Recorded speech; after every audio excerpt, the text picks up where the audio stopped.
and I'll bomboclot fix it. Alright, so this here,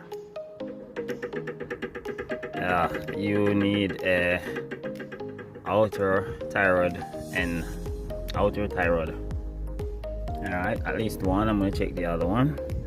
As you can see, this rack and pinion is holding up itself mostly, so it's in, I think it's in good working order. But this guy needs replacement. Alright, so this is the left outer thyroid. As you can see, it's alright, so it's not supposed to be able to do this very easily, not with so little not with so much little force, right? So we need another, so we need two outer thyroids, one for left, one for right.